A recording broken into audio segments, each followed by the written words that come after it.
Why did the wind sound like whispers of names she tried to forget? Chief Tessa Quinn pressed her cheek to the cold stock of her rifle, breath shallow, heartbeat calm in the chaos. Down in the canyon below, Task Unit Viper was dying by inches. 47 hostiles pressed from 3 directions. The canyon walls funneled the gunfire into a deafening cage. There was no sky, no light, just echo and dust and the metallic taste of fear. Lieutenant Commander Nolan Beck's voice cracked over comms, 2 mags left. No air support. Hold what you can. She didn't answer. She couldn't. The wind would have carried her voice straight into the enemy's ears, so she let silence be her language. Silence had always done what words couldn't. Smoke rolled across the canyon floor. Bullets bent in the gusts, whining off rock. Vega screamed as shrapnel tore into his thigh. Doc Navarro cursed, tightening the tourniquet. Lee and Price counted brass in muttered breaths, and Quinn, she just listened. Each ricochet told her distance. Each gust told her drift. Each cry told her time was running out. When the radio finally went dead, she knew what came next. Ambush. It had been too clean, too precise. Someone had betrayed their route. She saw it in Beck's eyes when he looked across the canyon, that split second of realization that every soldier hates. Someone sold us. The PKM on the ridge opened fire again, stitching the canyon floor with death. Vega went down hard, shouting through clenched teeth. Lee ducked too late, a round scraping his helmet. And then, a single shot, sharp, deliberate. The PKM fell silent. The team froze. Even the wind hesitated.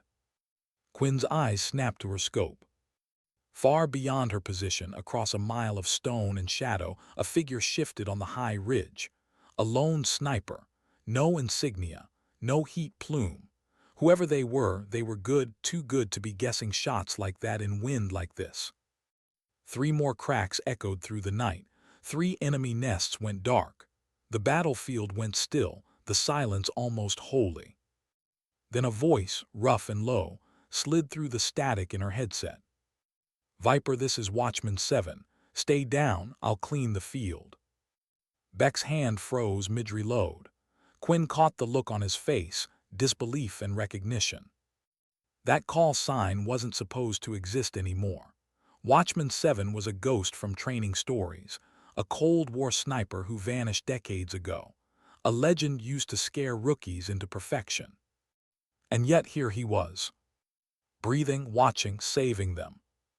"Shift 2 south, plug 700, the voice ordered, calm, unhurried, absolute. Beck didn't argue. "Do what he says," he whispered. Quinn crawled sideways, dragging her rifle through grit. She steadied it over a rock lip, wind clawing at her face. The hidden sniper's rhythm was precise, almost too deliberate. She followed the cadence through her scope, mirroring the pattern.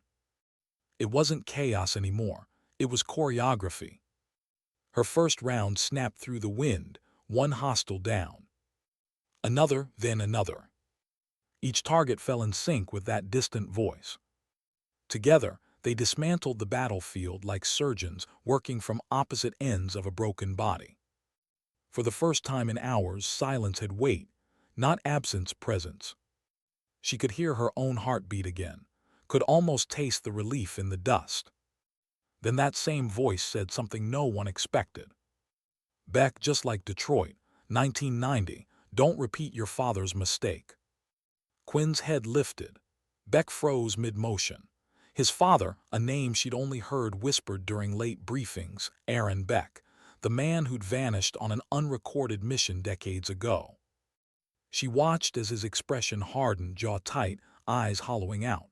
That voice wasn't a ghost. It was someone who knew everything. Someone watching not just the battlefield, but their history. When the last shot faded, the canyon felt ancient. Task Unit Viper took a breath for the first time that night. Not victory, just survival. They stayed low until dawn, bodies pressed to cold stone. No one spoke. The dead air between them felt heavier than the gunfire. Quinn wiped blood from her cheek and whispered into her mic, "We move at first light." Beck didn't respond. He just nodded once, the kind of nod that meant everything had changed. By morning, the desert smelled like metal and ghosts. They buried what they could, marked the rest with small stones. Navarro murmured a prayer under his breath. Quinn stood back, eyes scanning the ridges. That far-off ridge where the unknown sniper had fired from looked empty now. But she knew better. No sniper ever truly leaves their field. They just fade until called again. When the extraction bird arrived 3 hours late, the team climbed aboard without a word. Quinn sat by the open hatch, wind whipping her hair, eyes locked on the canyon below. She told herself it was over, but the sound of that voice wouldn't leave her. Watchman 7. Whoever he was, he'd just changed everything. 2 nights later, the ranger station appeared like a scar in the landscape, an old wooden outpost with shattered windows and dust thick on the floor. No lights, no sound. Only a single mark drawn on the porch rail in chalk, 2 lines crossed, one circle in the middle. A recognition signal, old school. Beck led the way, Quinn flanking him. Their boots creaked on the floorboards. The air smelled like oil and ghosts. A man stepped out of the shadows, tall, shoulders squared. The lines in his face cut deep. Master Sergeant Colton Shaw. Beck froze. Quinn had never met him, but she knew the name, a sniper once attached to black operations during the Cold War, presumed dead after Berlin. Legends rarely needed introduction. "Sentinel Accord," he said, voice steady as stone. "Not official, not acknowledged. When the system fails, we don't." Quinn felt a chill crawl up her spine. She'd heard rumors, a network of forgotten soldiers, old operatives who refused to let corruption bury justice. But hearing it out loud from a man who should have been a ghost made her skin tighten. Inside, 4 others waited: Dalton, the bare-built breacher; Cross, the quiet skeptic; Pierce, the thin-framed intel man; and Trent, the medic with eyes too tired for his age. They didn't salute, they just watched. Beck gave his verification phrase. "Detroit 90, my father's line. Check the south stairs twice." The room shifted. Recognition, permission. He was one of them now. Quinn didn't trust easily. Her instinct had been shaped by betrayal and silence. But she saw something in Shaw's eyes, the kind of calm that comes only from those who have already died once for what they believe in. When Shaw unfolded the map and placed it on the table, she leaned in. The red circles marked something far bigger than a battlefield: Project Meridian. A hidden network buried inside civilian infrastructure, moving intelligence off-book. Her mind clicked through the implications. It wasn't war they were fighting anymore. It was erasure. "Naval intelligence has called Viper compromised," Quinn said, dropping a folder of names and fake charges. "They're framing Beck for desertion. They'll make sure no one listens to him." Shaw stared down at the documents. "Then we cut the line before it cuts us." His finger jabbed the map. A target, Viktor Melanov, ex-KGB contractor, now working under Admiral Rusk, the same Rusk who'd signed their mission brief before the ambush. The realization burned through the room like static. "That's who ordered the canyon hit," Shaw said. "We take him alive." Quinn nodded. Her pulse was steady, but her stomach turned. She'd killed men before, but this wasn't combat. This was shadow work, the kind of mission where justice and vengeance share the same face. The night before insertion, Quinn cleaned her rifle in silence. Every motion was muscle memory: field strip, oil, reassemble, check 0. But her thoughts wandered. She remembered her first deployment, how the instructor told her, "A sniper's greatest weapon isn't her aim, it's her patience." He was right. Patience had saved her more times than bullets ever could.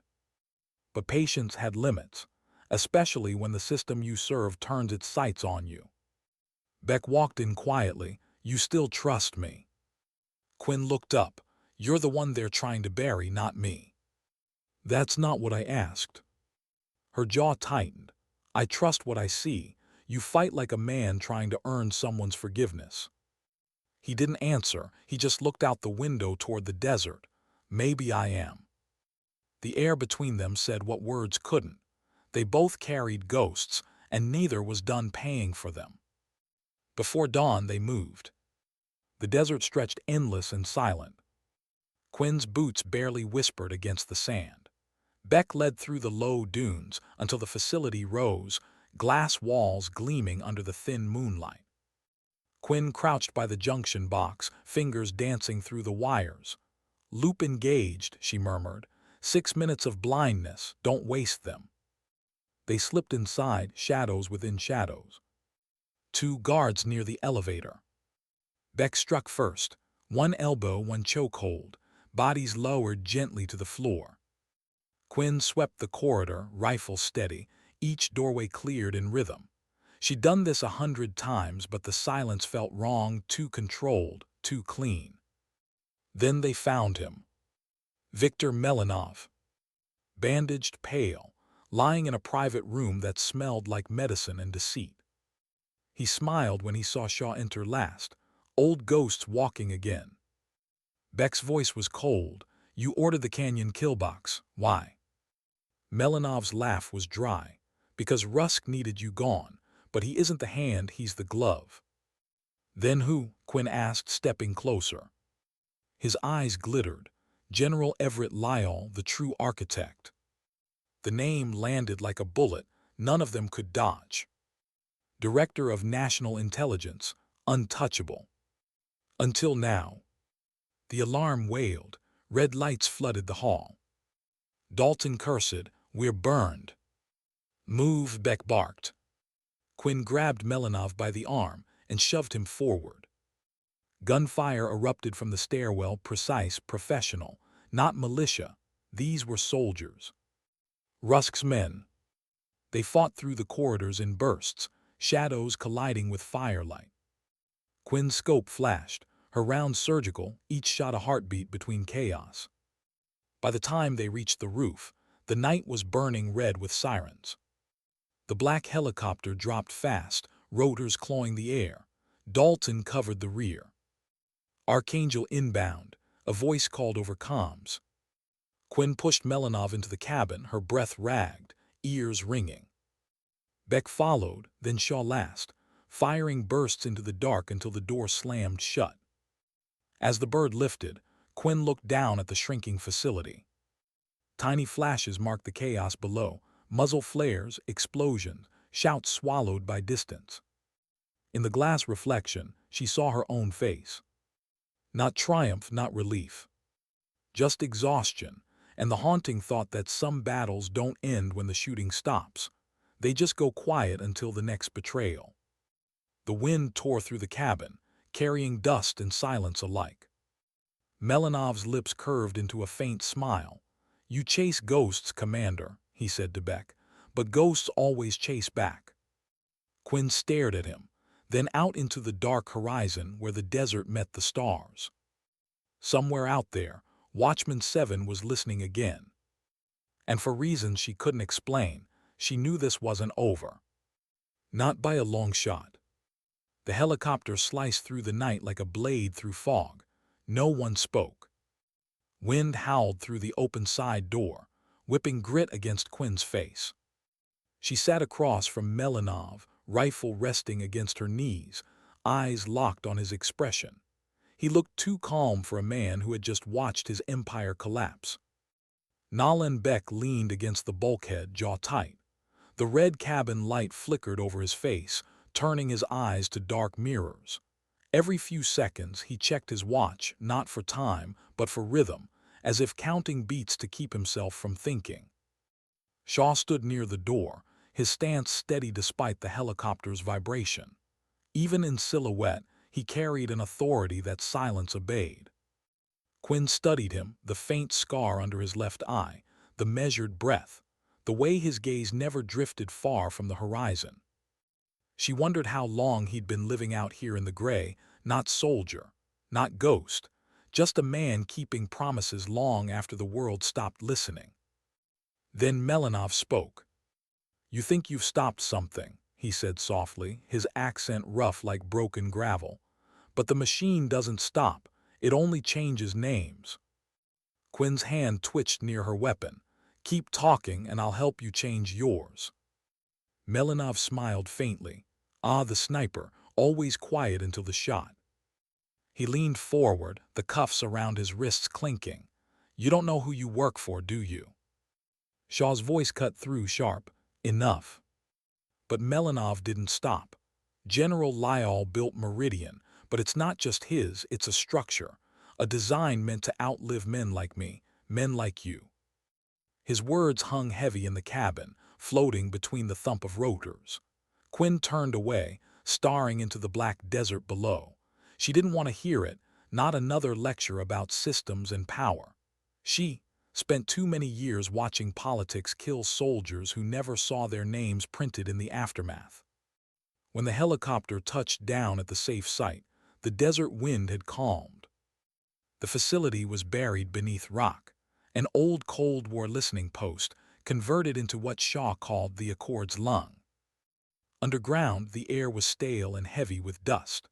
The lights flickered on in low amber, revealing walls lined with maps, wires, and aging terminals still humming with static.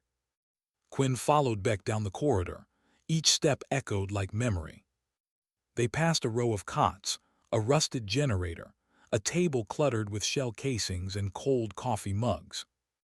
Everything here smelled of persistence, the kind that came from people who refused to stop fighting long after everyone else had surrendered.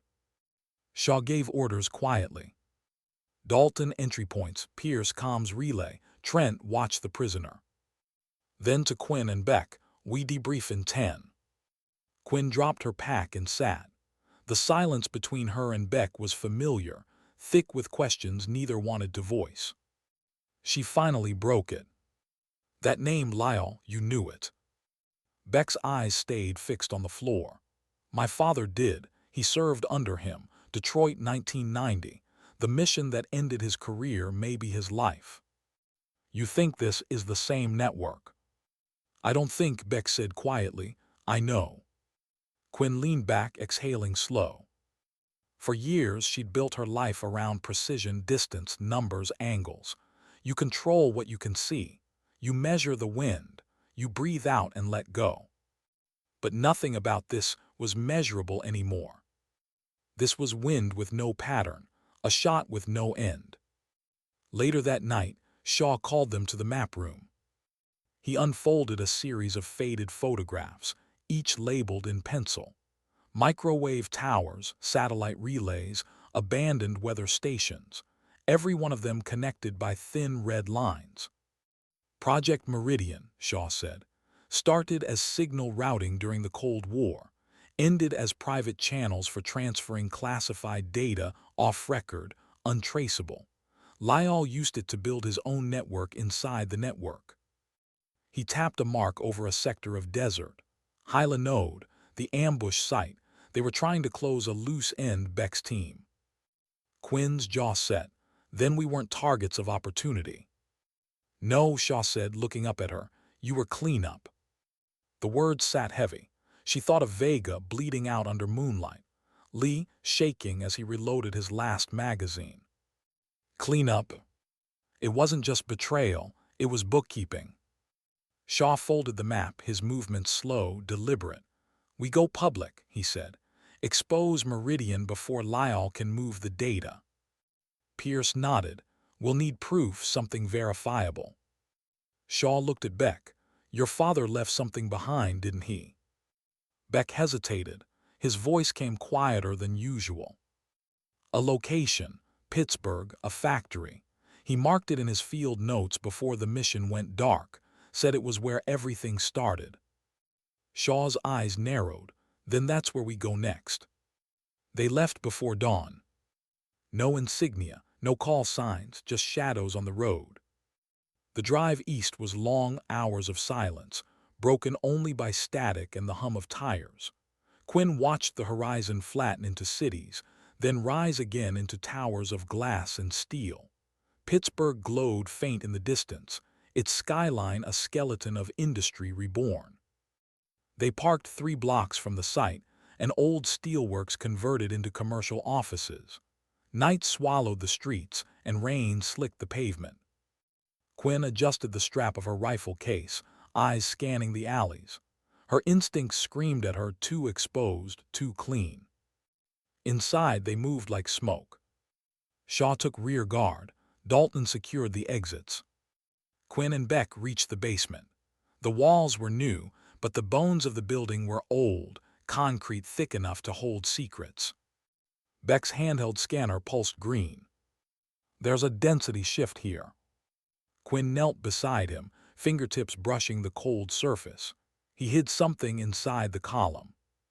She drilled carefully, listening for hollow echo. Dust curled upward in soft spirals.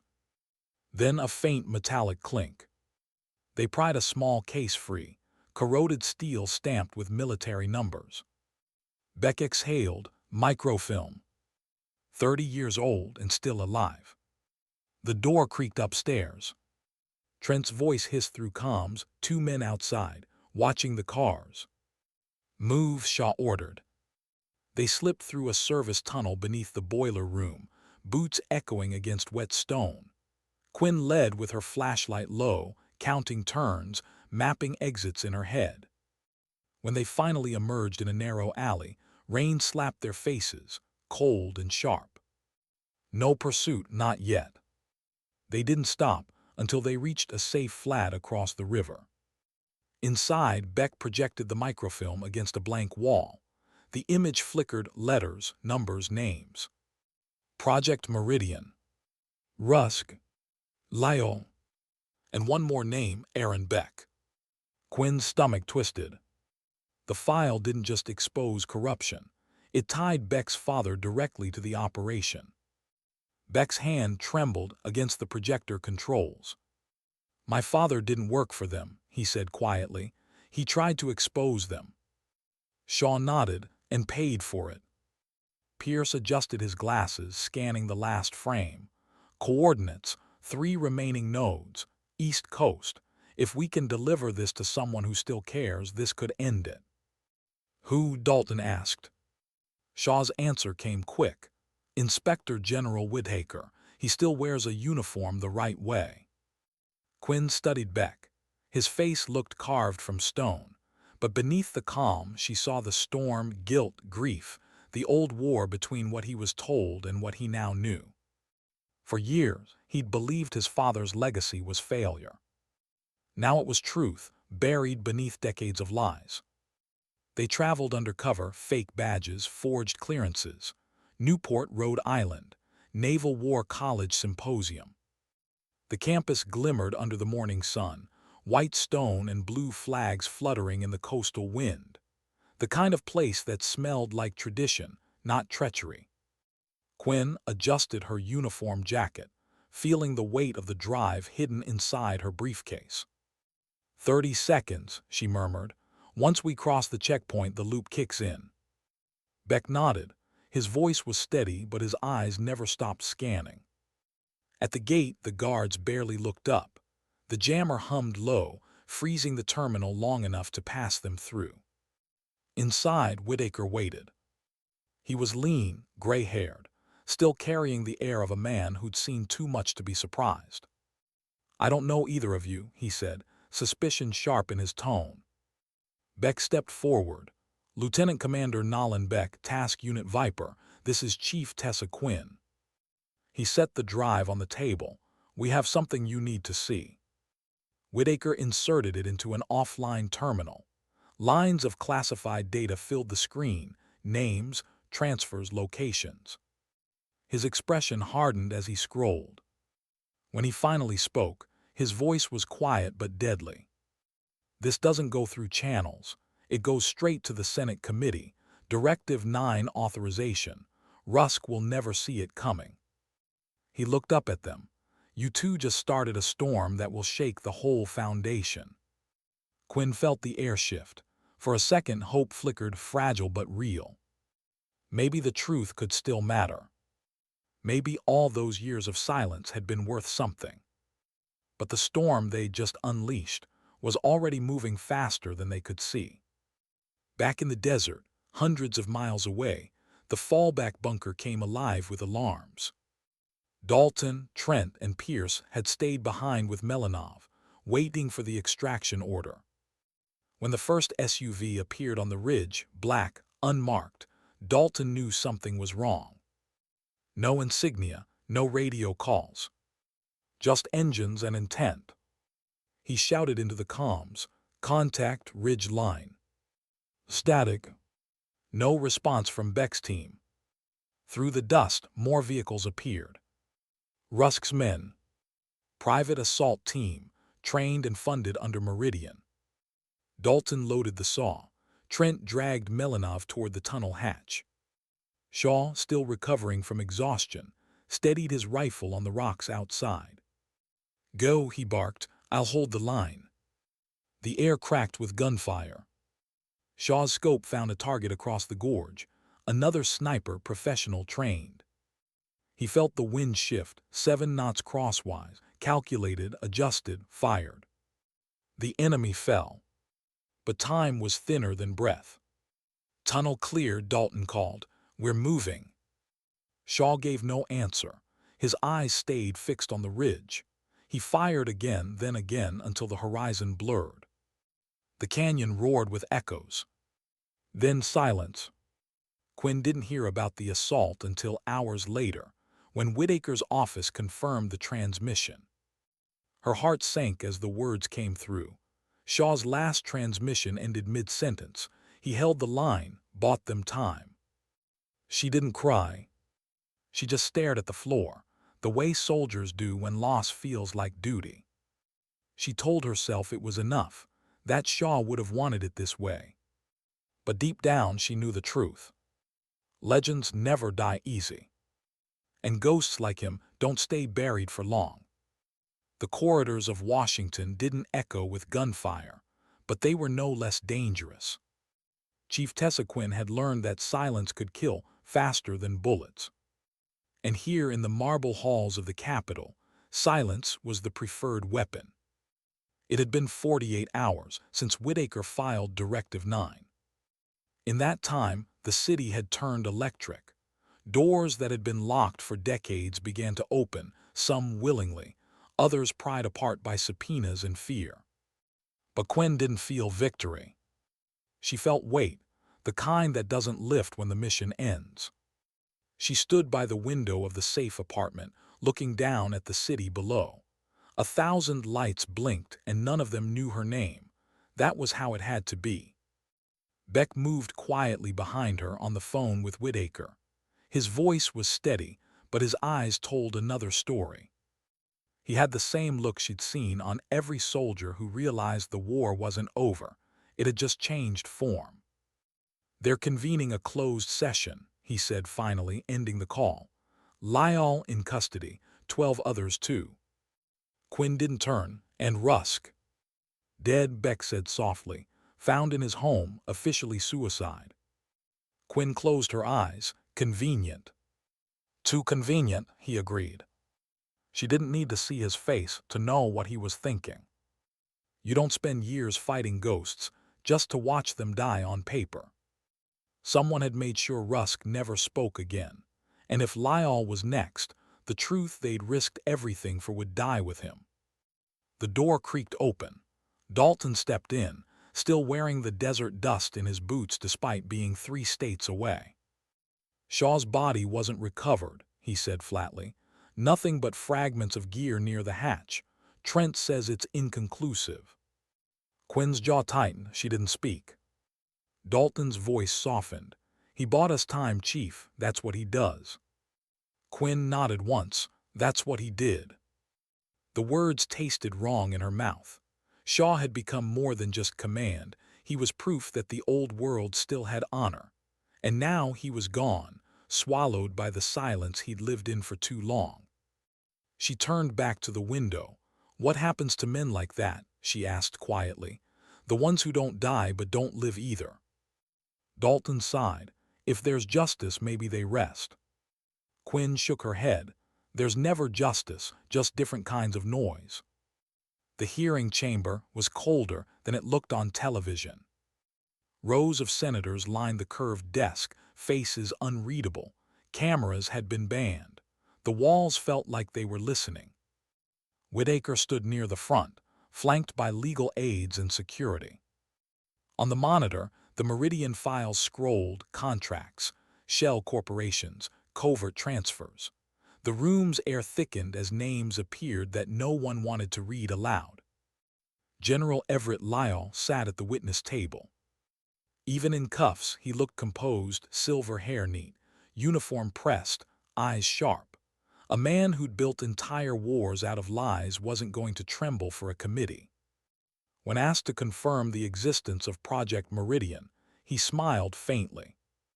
Meridian was a contingency program, data continuity, nothing more. Whitaker leaned forward. A contingency program doesn't require assassinations, General. Lyall's eyes flicked toward the observation gallery, toward Quinn and Beck, seated in the shadows. Some contingencies, he said, require cleaning. Quinn's pulse tightened. That word again, cleaning, the same one Shaw had used to describe what happened in the canyon. She realized then that Lyall wasn't defending himself. He was signaling. To someone outside this room, someone still active. Whitaker pressed harder. You ordered the ambush on Task Unit Viper. I signed nothing, Lyall replied. Paper leaves trails, men like me don't. A hush rippled through the chamber. Beck's hands balled into fists. Quinn could feel the rage radiating off him, not anger for himself, but for his father, for every soldier buried under paperwork and politics. Whitaker ended the session with a single order: remand him to federal custody until further notice. But as the guards led Lyall out, he turned his head slightly, just enough for Quinn to see the faintest smirk tug at his lips. That smile wasn't fear, it was insurance. The following morning, headlines screamed Meridian exposed. But the stories were fragments, half-truths wrapped in speculation. The real details remained classified, locked under layers of national security. In the safe apartment, the team watched the news in silence. Dalton leaned forward, elbows on his knees. We cracked it wide open, and the world gets headlines about rogue elements. That's it. Pierce looked up from his laptop. Lyall's transfer route is sealed. No public record of where he's being held. Which means, Beck muttered, he's already gone. Quinn stared at the muted screen. A reporter's lips moving under the caption questions remain about covert military project. She whispered, the truth never makes it home. Beck turned toward her, then we bring it home ourselves. She wanted to believe him. But belief was a luxury she'd stopped affording years ago. That night, rain fell hard over the city. Quinn couldn't sleep. She sat at the small kitchen table, a cup of coffee going cold beside her, staring at the map Pierce had decrypted from the last microfilm frame, 2 glowing red nodes along the east coast. Untouched, unspoken, unfinished. She traced her finger over the coordinates, the paper soft from handling. These weren't just data centers or bunkers, they were continuations. Meridian wasn't gone, it was regenerating like an infection. The door behind her creaked. Beck stepped out of the shadows, barefoot, shirt wrinkled, eyes sleepless. You should rest, he said. So should you. He leaned against the wall. If I stop moving, I think too much. About your father. He hesitated, then nodded. He spent his whole life chasing truth. I spent mine chasing his ghost. Feels like we met in the middle of both. Quinn's gaze stayed on the map. You think Shaw's still alive? Beck paused. I don't know, but if he is, he'll be watching those coordinates too. She nodded slowly. Then we don't wait for orders, we finish what he started. Beck crossed the room, setting his hand on the map beside hers. For a moment, their reflections overlapped in the window, 2 silhouettes carrying too many ghosts between them. He said softly, you ever wonder what happens after the mission? Quinn smiled faintly without humor. You get another one. By dawn, Whitaker's call came through. Directive 9 had gone public, but not the way they planned. Someone inside had leaked fragments, twisting the narrative. Lyall was no longer being painted as a villain. The media called him a patriot scapegoat. Quinn listened, her jaw clenching tighter with every word. By the time the call ended, she felt the old heat in her blood again, the kind that comes when the truth gets buried under ceremony. "They're rewriting it," she said. Beck's tone was grim. "They always do." She turned to him. "Then we rewrite it back." The team regrouped that night at an abandoned train terminal outside D.C. Rain dripped from the ceiling. The air smelled like rust and resolve. Dalton spread a portable display over a crate. Pierce's decrypted data glowed across it. "2 nodes left," Pierce said. "East Coast, both still operational." Dalton grunted. "Which means they're Meridian's heartbeat." Beck nodded. "We hit one, force them to move data to the other, track it." "And when they move it," Quinn asked. "We cut the line for good." She looked at him, searching his expression for hesitation.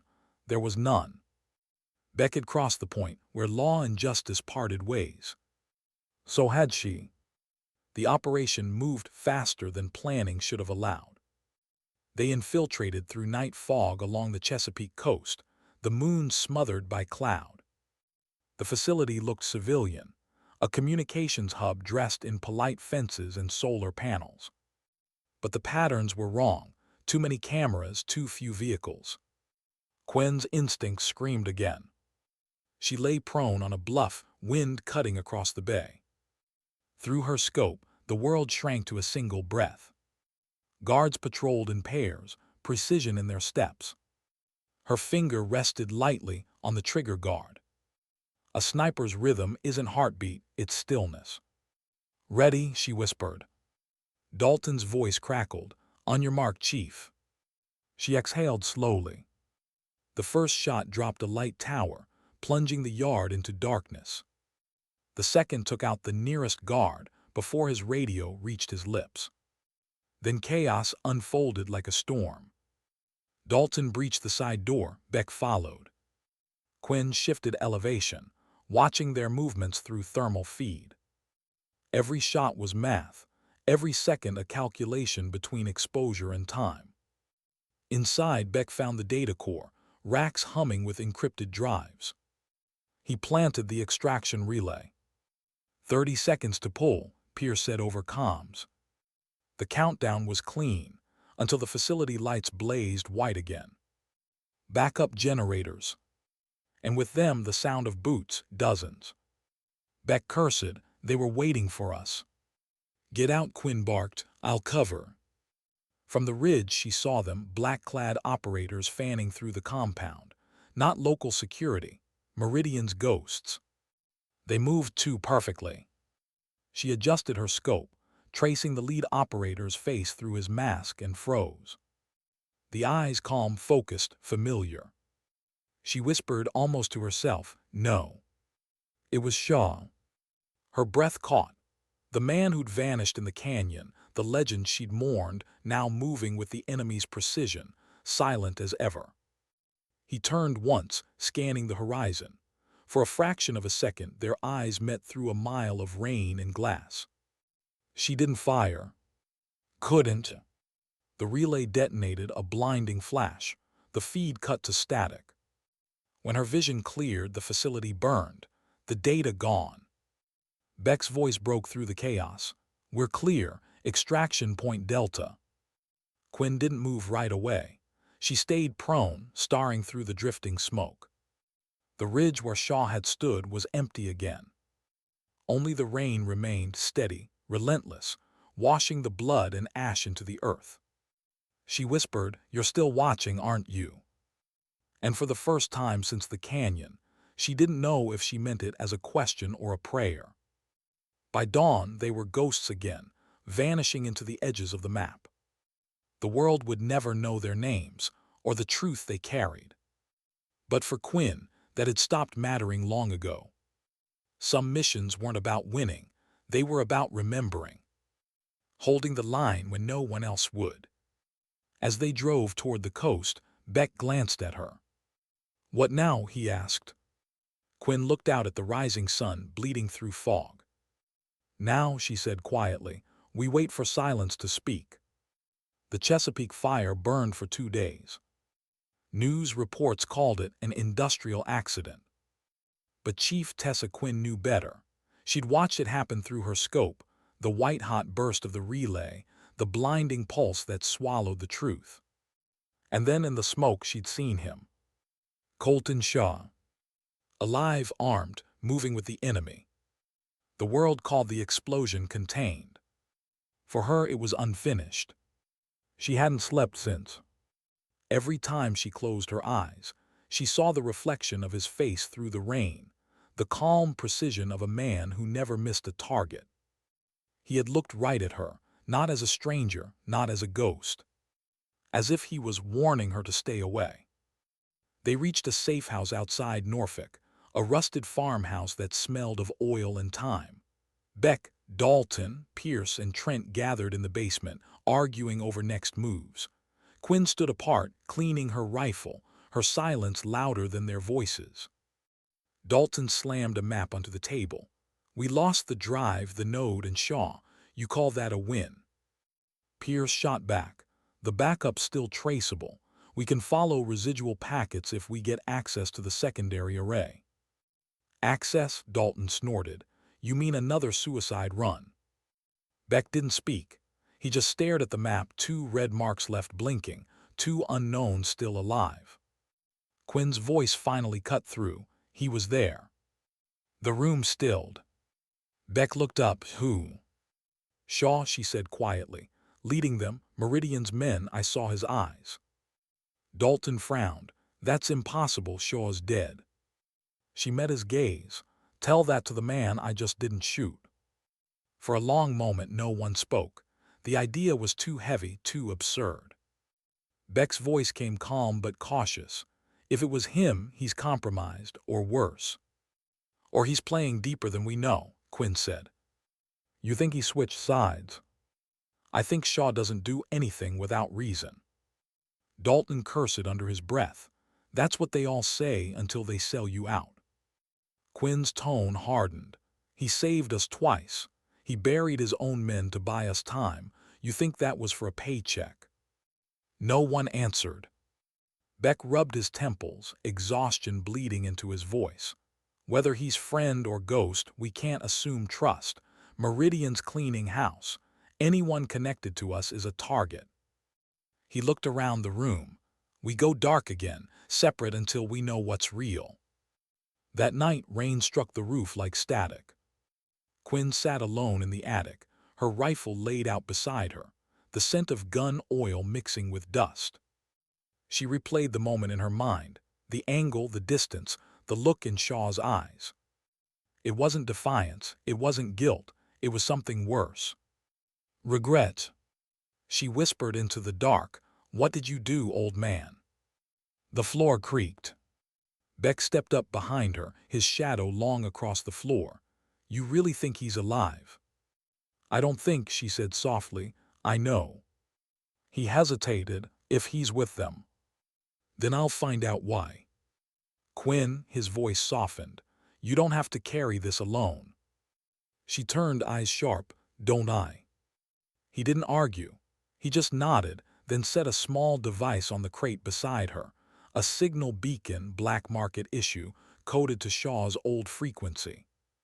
"Pierce pulled this from the relay logs," he said. "There was an outgoing burst 8 seconds before detonation.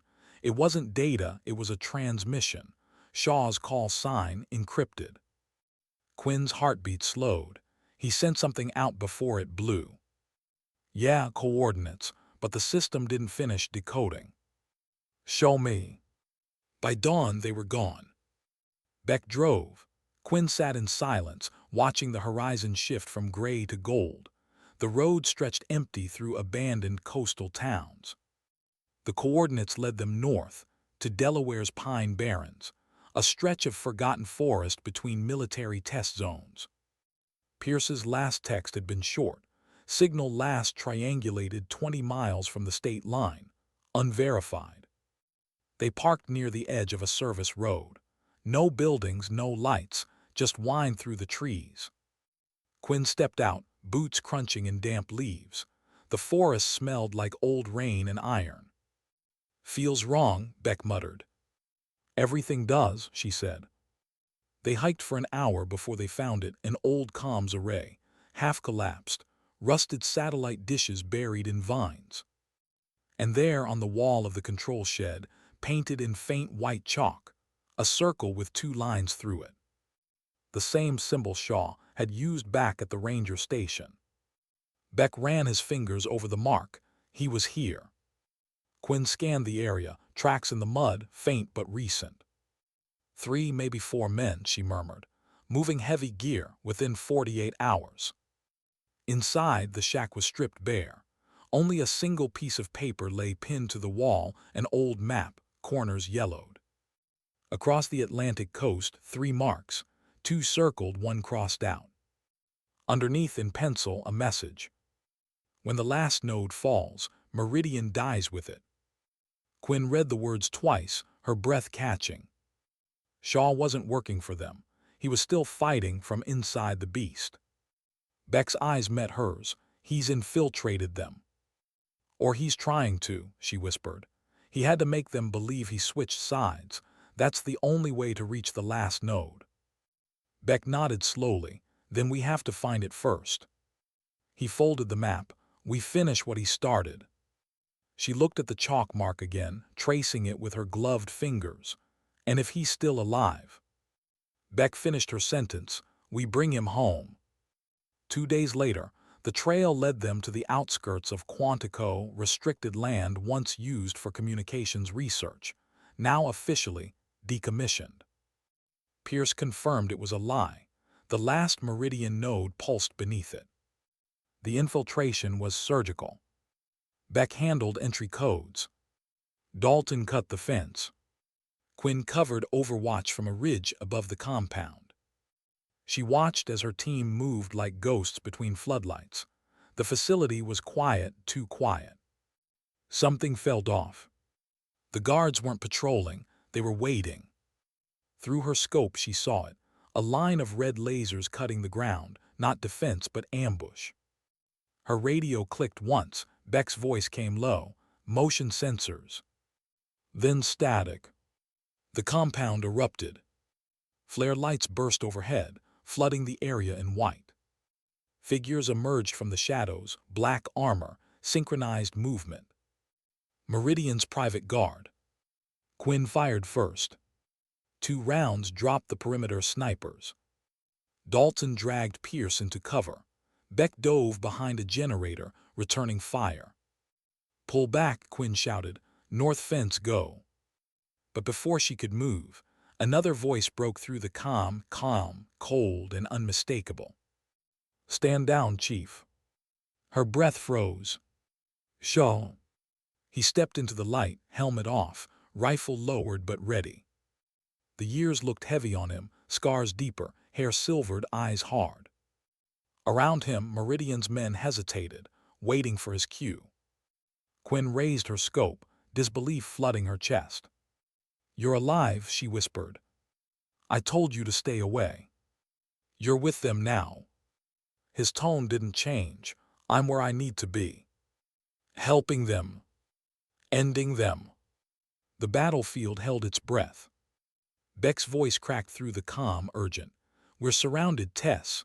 We move now or we don't move at all." She hesitated. Shaw's gaze locked on hers.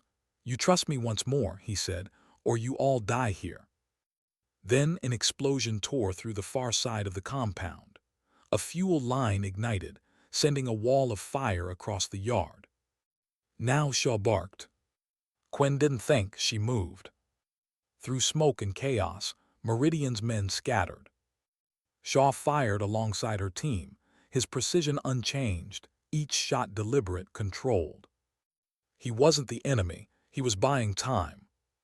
When they reached the outer fence, he turned back toward her. "Go," he ordered. "What about you?" They still think I'm theirs. I can finish it from inside. You won't make it out. He smiled faintly. That's not the point. Beck grabbed her arm. Tess, we have to move. She stared at Shaw one last time, memorizing the lines of his face. A man who had lived his whole life between duty and death, never choosing one over the other. Then the fire consumed the compound. The last thing she saw was Shaw disappearing into the smoke, his silhouette framed by light, a figure swallowed by his own mission. They escaped through the tree line, the heat of the explosion rolling behind them. Dalton carried Pierce, who'd caught shrapnel in the arm. Beck limped but didn't slow. Quinn stayed last, rifle backward, scanning the ridge for any sign of pursuit. There was none. Only fire and silence. By dawn, they reached the highway. The first sirens wailed in the distance, official response finally catching up to unofficial war. They ditched their gear in a drainage culvert, burned what couldn't be hidden, and vanished into the gray morning. Quinn walked to the overpass, looking back toward the rising smoke. The sun broke through the clouds, painting the horizon in gold. For a moment, the fire looked like light. Beck came beside her. You think he made it out? She didn't answer, because she knew the truth. Shaw wasn't the kind of man who made it out. He was the kind who stayed behind so others could. She said quietly, he was never part of Meridian. He was the knife cutting through it. Beck nodded, eyes on the smoke. And now? Now we finish it. Her hand tightened around the map Shaw had left behind. 2 red marks crossed out. 1 word scrawled at the bottom. Detroit. Beck's voice hardened. Where it started. She looked at him, her eyes cold but steady. Where it ends. And as the camera of memory pulled wide, the smoke of the last node rose into the morning sky. Not victory, not defeat, just the cost of truth. The kind of truth bought only in silence. Detroit was never silent. Even at night the city breathed steel and rain, and the slow heartbeat of machines that refused to die. Chief Tessa Quinn watched the skyline from the bridge, the orange haze of factory lights bleeding into the river. Somewhere out there, buried beneath concrete and corruption, was the truth that had started it all. Beck stood beside her, collar up against the wind. 30 years, he said quietly. My father vanished here, and we're still chasing his shadow. Quinn kept her eyes on the dark. Maybe it's not his shadow anymore. Maybe it's ours. They drove south through the ruins of the old industrial district. Warehouses hollowed by time, graffiti layered over warning signs no one read anymore.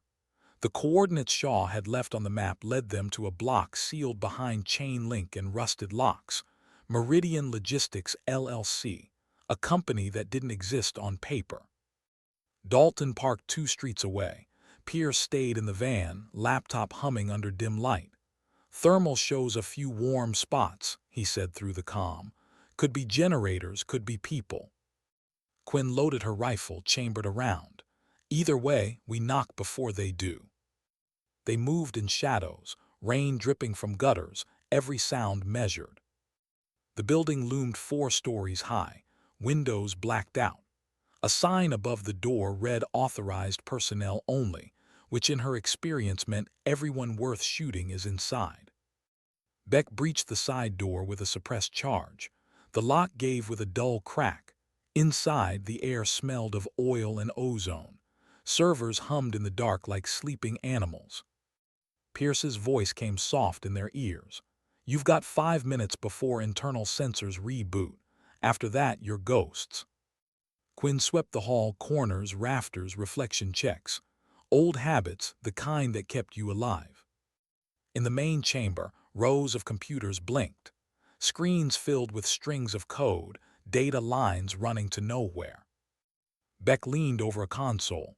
This is it, he said, Meridian's central archive. Quinn studied the monitors. Then why leave it online? A cold voice answered from the dark, because someone still needs to watch. They turned.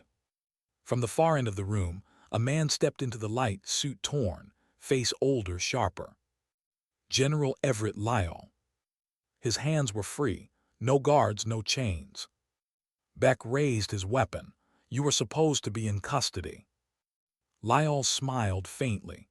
Custody is a relative term, Commander. When the truth threatens the architecture, the architects adjust the walls. Quinn steadied her aim. You ran a network that killed soldiers and buried evidence. Why come back here?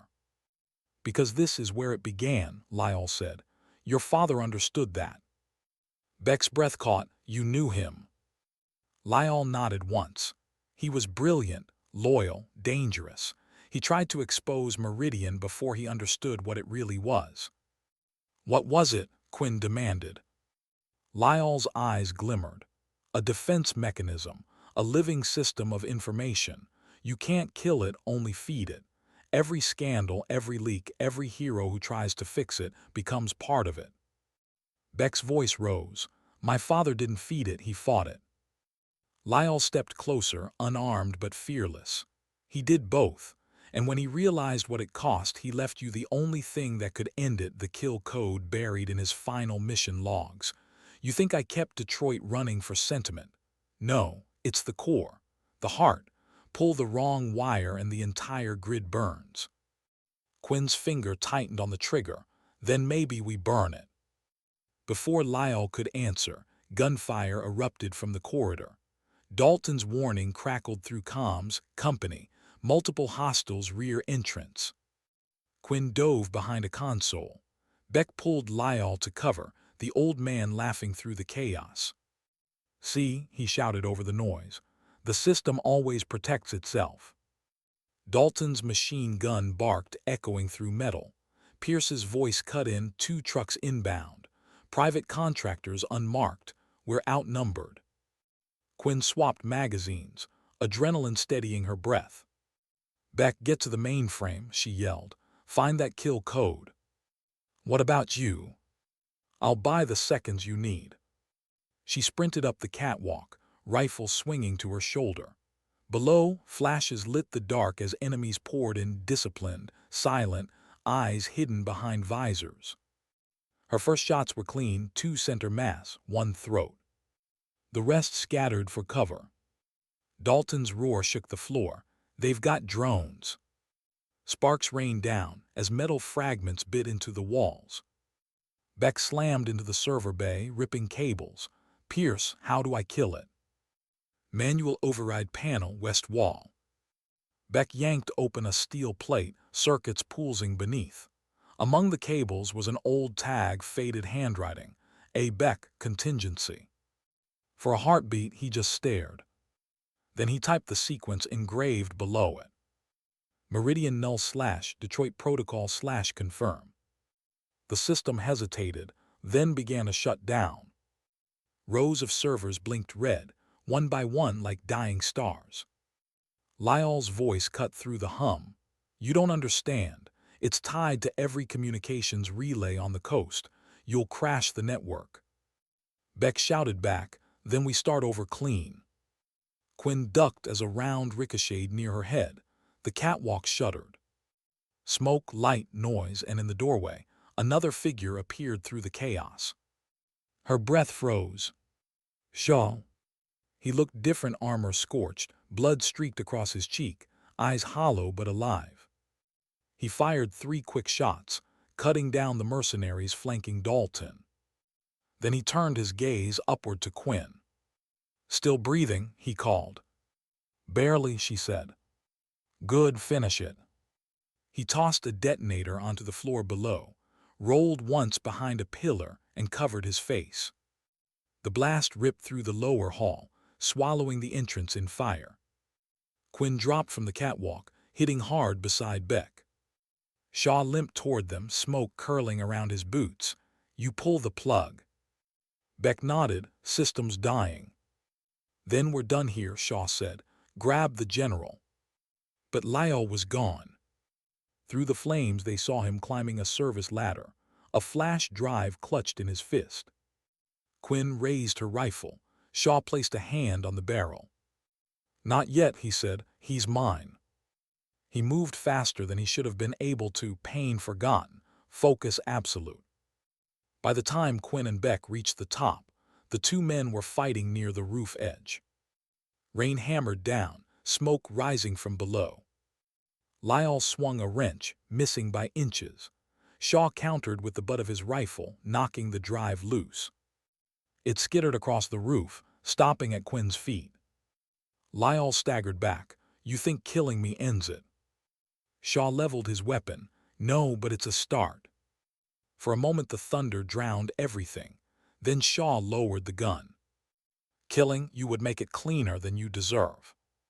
He tossed the rifle aside, turned, and looked at Quinn. "End the network." She crushed the flash drive under her boot. Sparks snapped, and a surge of light rippled through the city, a power pulse rolling outward like silent thunder. Every light in Detroit flickered once, then dimmed. Meridian died. Lyle stared at the skyline, realization carving into his features. "You fools, you've blinded the grid." Shaw's voice was calm. "Then maybe we'll see clearer in the dark." Beck grabbed Lyle's arm. "You're done." Lyle laughed weakly. "No one ever done, Commander. You cut one line, another grows."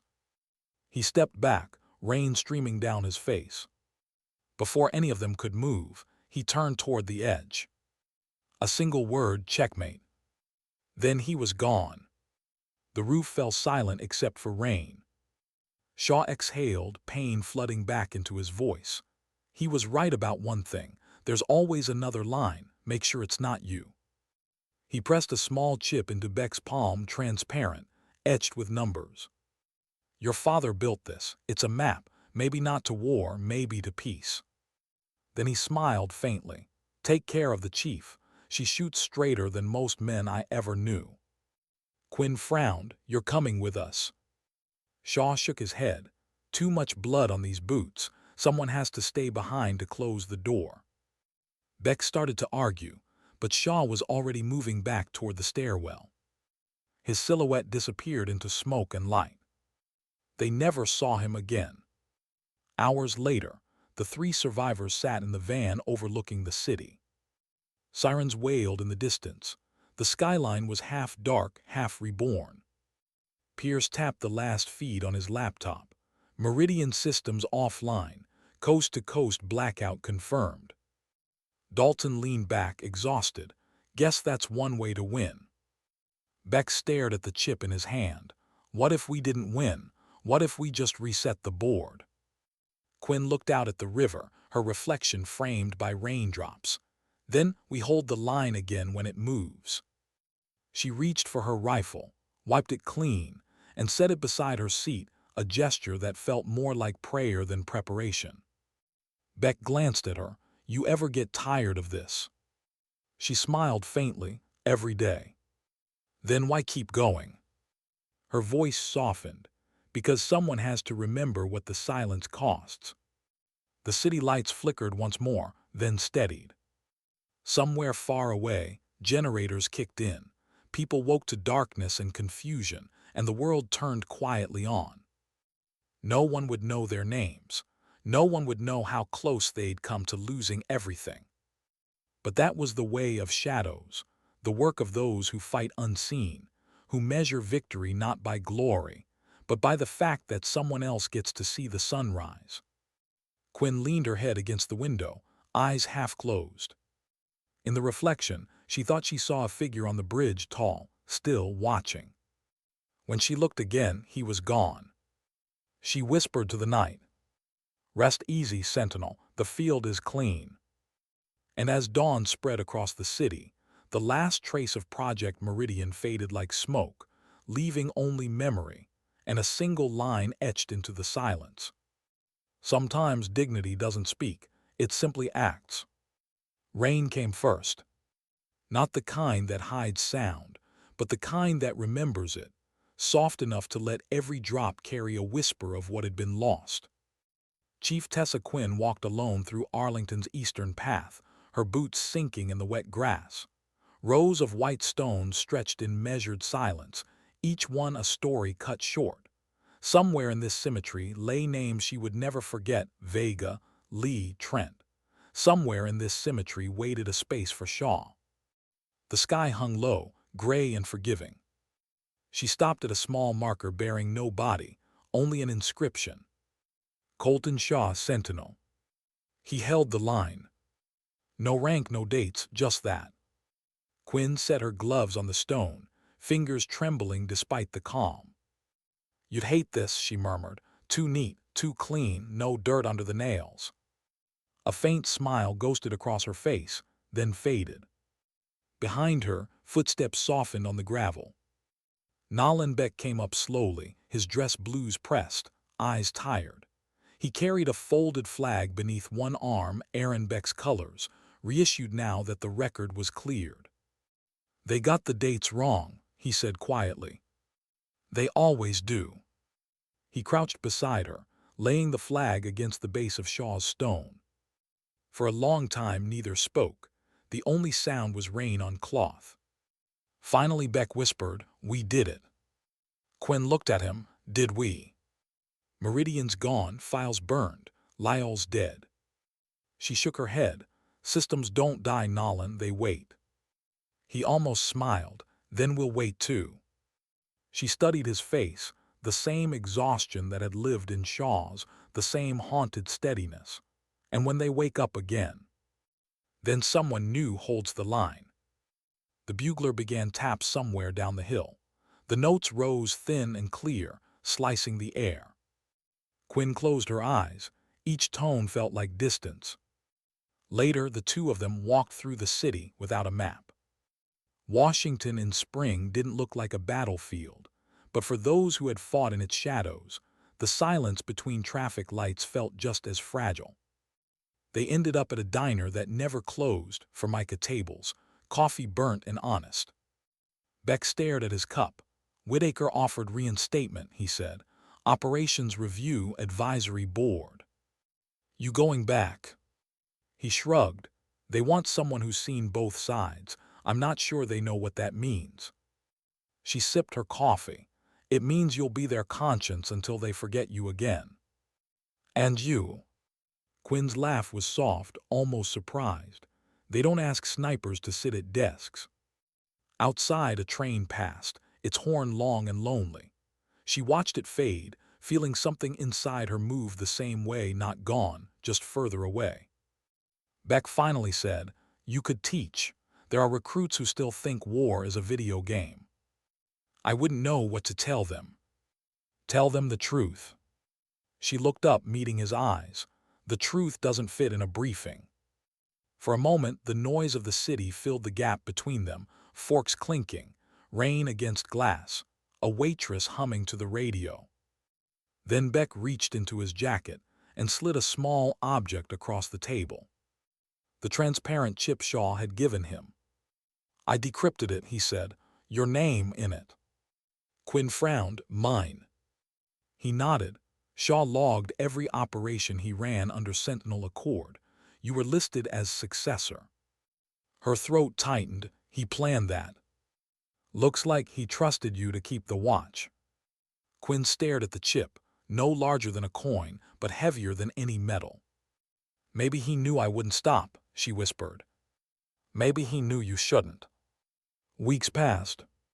The official story filled headlines for a while. Shadow Network dismantled. Congressional inquiry closed. Then the world moved on, as it always did. But Quinn didn't. She stayed in Virginia, living near the coast, working maintenance at a range nobody used. Days blurred into routine, cleaning rifles she didn't fire, mending targets no one aimed at. At night she would walk the dunes, listening to the sea like it was breathing for all the soldiers who couldn't. One evening she found a letter in her locker. No return address, only a single phrase written on old paper. "Check the south stairs twice." Her pulse stumbled. It was Shaw's phrase, the same code Beck had used to prove his father's lineage. She unfolded the paper further. Inside was a grainy photograph, a man in a hospital bed, bandaged, half his face in shadow. The timestamp was recent, Location blurred. She sat down hard, heart pounding. Shaw had survived. That night she called Beck. He answered on the second ring. "Talk to me." She told him about the note, the photo, the phrase. He was silent for a long moment, then said, "If he's alive, he's in deep cover again, maybe protecting something we missed." She ran her fingers over the photograph. "Then we missed more than we thought." Beck exhaled. "You want to go after him?" "Not to find him," she said, "to finish what he started." They met again 2 days later, in a hangar outside Langley. The same team in name only. Dalton had taken a contract overseas. Pierce had joined cyber intelligence. This was smaller, quieter, just the two of them. Beck spread a map across the workbench. Whitaker flagged a data spike near the Carolinas. Could be nothing. Could be the last echo of Meridian trying to rebuild. Quinn checked her rifle case, methodical as always. "We follow the echo." He smiled slightly. "Still no rest for the quiet ones. Rest is for people who forget." As they loaded gear into the truck, she paused. "Nalen," she said softly, "when this ends, what then?" He looked up. "Maybe we let someone else chase ghosts." She nodded but didn't believe him. Neither did he. They reached the coast before dawn. Mist hung low, erasing horizon from sky. The facility ahead looked abandoned, half-collapsed radar domes, cables like veins across sand. Quinn raised her binoculars. "No heat signatures." "Then we walk in slow," Beck said. Inside, the air was cold, smelling of salt and dust. Wires led to a single terminal, still running on auxiliary power. On the screen, a message blinked. "Watchman 7 active." Beck froze. That was Shaw's call sign. Quinn stepped closer. Lines of text scrolled automatically, coordinates, data packets, a signature file. The words appeared one by one, like someone typing from afar. "If you're reading this, it means you kept the line. Meridian isn't a network. It's a pattern, men hiding behind systems. You can't kill it, but you can teach others to see it. Pass it forward." "Yes." Quinn stared until the screen dimmed. Beck whispered, "He left us his watch." She nodded, throat tight. "Then we keep it running." Outside, dawn touched the water, thin and silver. The world looked clean again, the way it always does right before the next storm. Weeks later, Quinn returned to the range. The brass targets gleamed in the morning light. She set a single round on the bench, not to shoot but to remember. Somewhere beyond the dunes, Beck was already gone, reassigned, reclassified, reburied under new paperwork. She didn't ask where. Some bonds survive better at a distance. When she finally pulled the trigger, the shot cracked across the empty field, echoing against the shore. It wasn't anger. It wasn't grief. It was a heartbeat, proof she was still here. The shell casing hit the ground with a soft ring. She smiled faintly, whispering to the air, still holding the line. The wind carried the words away, out over the water, maybe toward whatever horizon Shaw now watched from. And for the first time since Detroit, she felt something close to peace. Because the mission wasn't gone, it had simply changed hands. Morning light came late that spring. Chief Tessa Quinn was already awake when it touched the waterline, her hands wrapped around a mug gone cold. The sea outside her window breathed in slow gray waves, the same rhythm that had kept her anchored since Detroit. She built a small life from the remains, a cabin, a radio, and the kind of silence you could almost trust. The government stopped calling. The news forgot. Even the nightmares had grown polite, showing up only when she left the window open. Until the Jeep arrived. It came up the sand road slow, engine muted, tires cutting new scars across the dunes. Quinn watched without moving, one hand resting near the old rifle by the door. Two people stepped out, young, clean, uncertain. Too alert for tourists, too nervous for agents. The woman spoke first, Chief Tessa Quinn. Quinn didn't answer. The girl had the straight-backed stance of someone fresh from training. Her partner, taller, carried a sealed field case.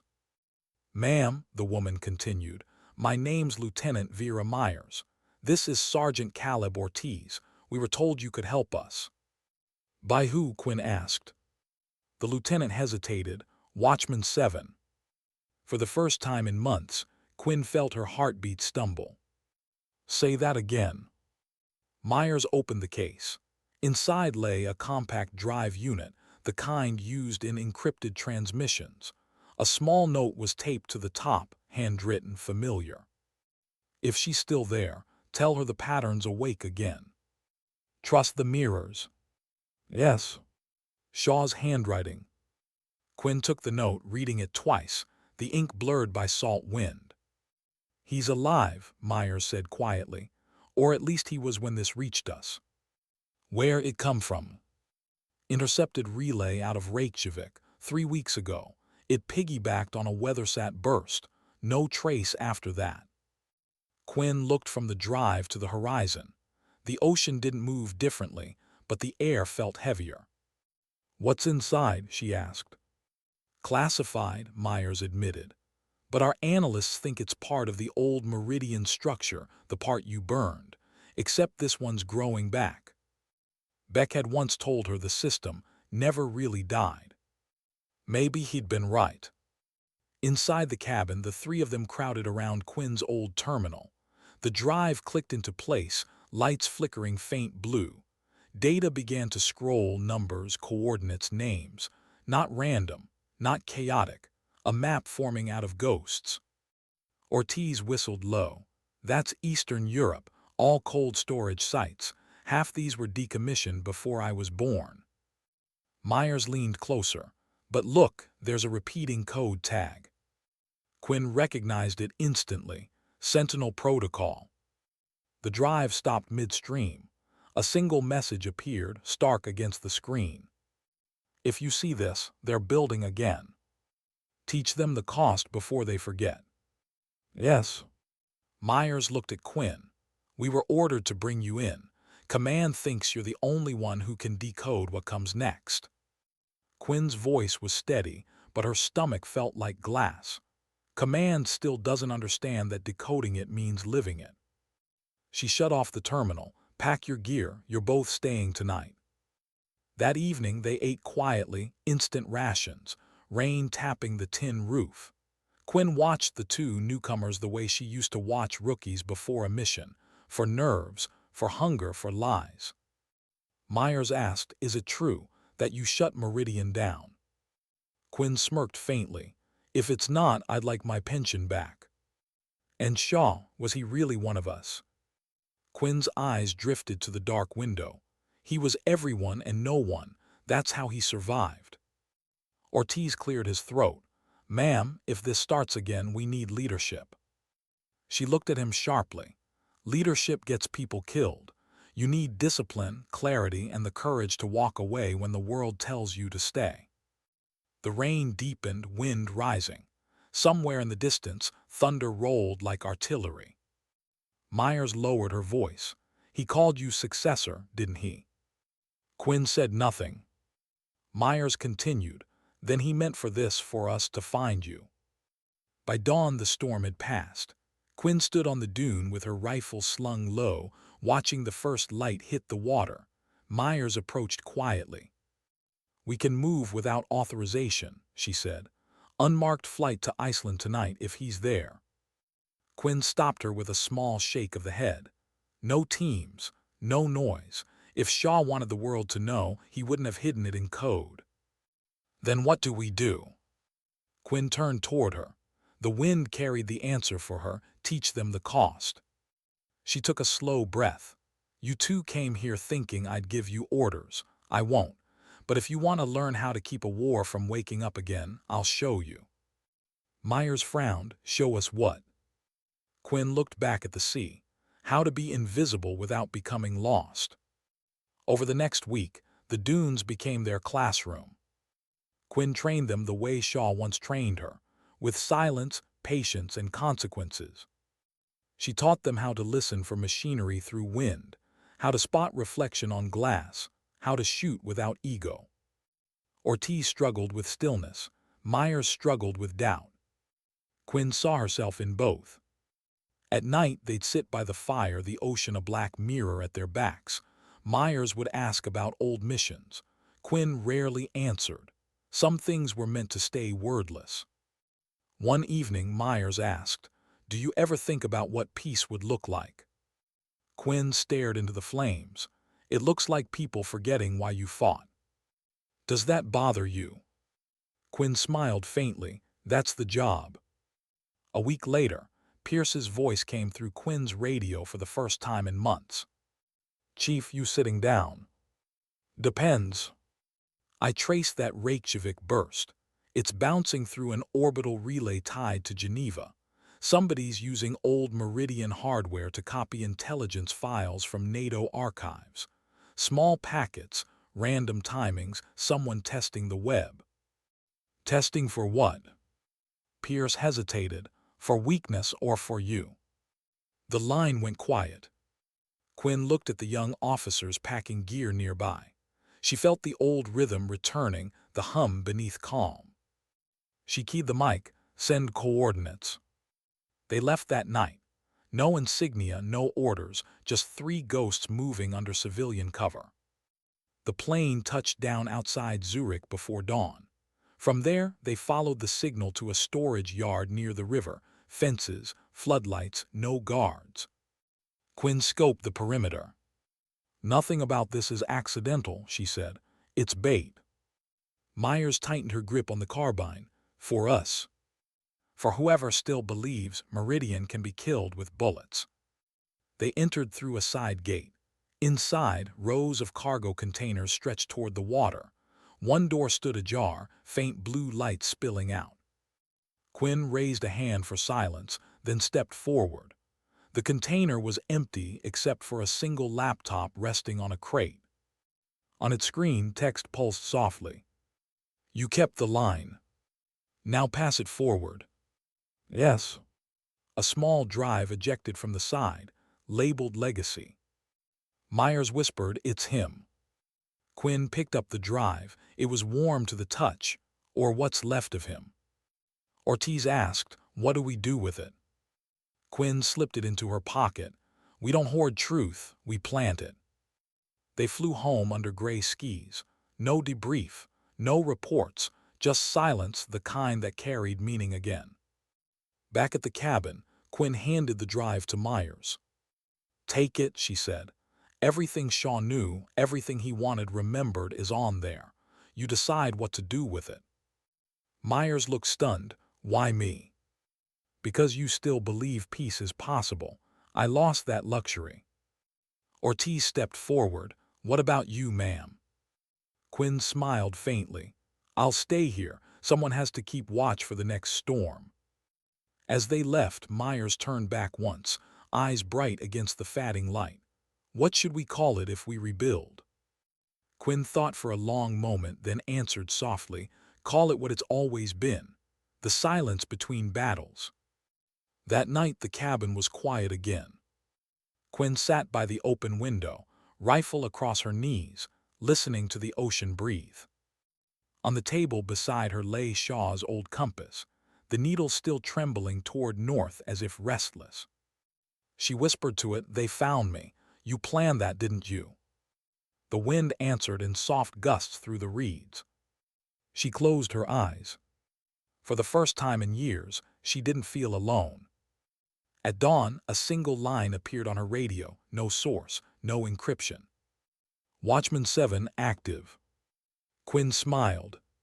Somewhere out there, a new pair of eyes was open.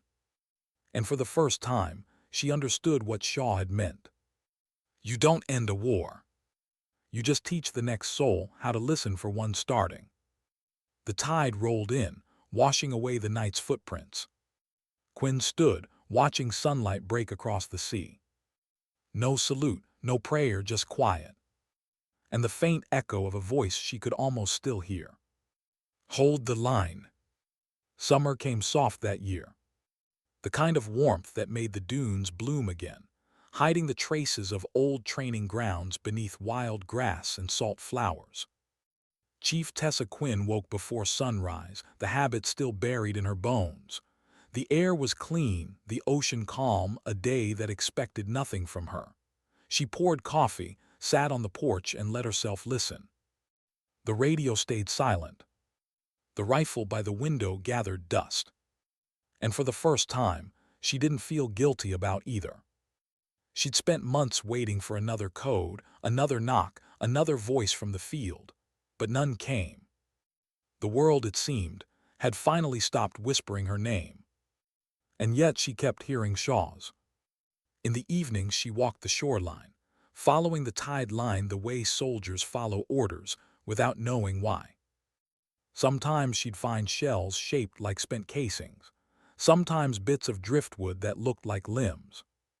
Everything out here was a memory disguised as nature. One night lightning flickered far off the coast. She stood barefoot in the wet sand, watching it split the clouds. It reminded her of gunfire. It reminded her she was still alive. She whispered into the wind, "You said peace would feel heavy." The waves answered in kind, not words, just rhythm. 2 weeks later a letter arrived, hand-delivered by an unmarked courier. Inside was a single page. Program decommissioned, all assets retired. No further contact required. At the bottom, a signature she didn't expect, Colonel Whitaker. And below that, a handwritten postscript. They found him, Iceland, he didn't make it. For a long while she couldn't move. The sea blurred outside the window. She folded the paper once, then again, until it was small enough to fit inside her palm. Shaw, the man who never missed, had finally missed the one thing he couldn't aim at: time. She walked to the water and let the letter go. The tide took it slowly, without drama, the way soldiers take orders. "Rest easy, Sentinel," she said. "You did enough." Days grew quieter. She fixed the porch steps, oiled the hinges, painted over the bullet marks in the door. The work was simple, and maybe that was the point. Each nail she drove felt like penance for a war no one would remember. At night she listened to static on the radio, hearing ghosts between frequencies, snippets of old transmissions, familiar call signs fading in and out like memories testing the air. Sometimes she swore she heard Beck laughing through the crackle. Sometimes nothing at all. One morning, footsteps crunched on the path. Lieutenant Myers stood there, older by months that looked like years. Behind her, Ortiz carried a duffel, and that same calm that soldiers learn when they've seen too much too young. "We thought you should see this," Myers said. She handed Quinn a small datapad. On the screen, a new network architecture, decentralized, transparent, open source. No black walls, no hidden nodes. At the bottom of the page, one name, Project Watchlight. "It's built from Shaw's legacy drive," Myers explained. "The data you gave us. No weapons, no shadows, just systems that report corruption before it grows." Quinn scrolled through the code, the edges of her mouth lifting. "You turned a weapon into a mirror." Ortiz nodded. "We figured the best way to fight secrets was to make truth louder." She looked at them, young, certain, still human. "Be careful," she said softly. "Light burns too." Myers smiled. "We'll remember who taught us that." Before they left, Myers placed a small insignia on the table, a silver circle crossed by 2 lines. "Shaw's mark. For the next watchman," she said. After they were gone, Quinn sat for a long time, staring at the emblem catching sunlight. She thought of Shaw in the smoke, Beck in the dark, Vega in the dust, all the ones who never got the silence she'd been granted. Peace, she realized, wasn't absence of war. It was surviving long enough to understand why it happens. That night she lit a single candle and placed the emblem beside it. The flame reflected across the metal like a pulse. She spoke to the air. "Maybe the world doesn't need another sniper. Maybe it just needs someone to remember where the shots came from. Autumn rolled in on slow fog. Fishermen started using her cove again. Children's laughter reached the shore. Life filled the empty spaces she'd guarded for too long. She didn't mind the noise. It meant the silence had done its job. One afternoon she walked inland, following a trail she hadn't taken since before the war. The forest was different, greener, gentler. At its edge she found an old training post half buried in vines. Carved into the wood was the faint outline of her own initials beside Shaw's. She traced them with a thumb, the bark soft from rain. A small smile, then a whisper. "Guess we made it after all." A hawk called somewhere above, sharp and clean. She looked up, following its arc into the sun. Evening brought her back to the porch. The sea glowed orange, calm as breath. She set her rifle across her knees one last time, not to clean it, not to load it, just to acknowledge it. Every tool has its season. This one had earned its rest. She leaned back, eyes half closed, letting the sound of waves blend with the distant hum of a world she'd helped keep alive. In that stillness, she thought about all the words left unsaid, to Beck, to Shaw, to every soul she'd walked past on the way to survival. She didn't need to say them now. The silence said enough. The last light slipped below the horizon. The stars came out slow, deliberate, like sentries taking their posts. And in that soft dark, Chief Tessa Quinn finally understood what Shaw had meant when he wrote those final words. Dignity doesn't speak. It simply acts. She smiled, a quiet curve that held every war and every mercy inside it. The tide rose once more, covering the footprints on the sand. Tomorrow there would be new ones. She set the rifle aside, picked up her coffee cup and whispered, "Watchman 7 signing off." Then she closed her eyes and let the silence finish the story.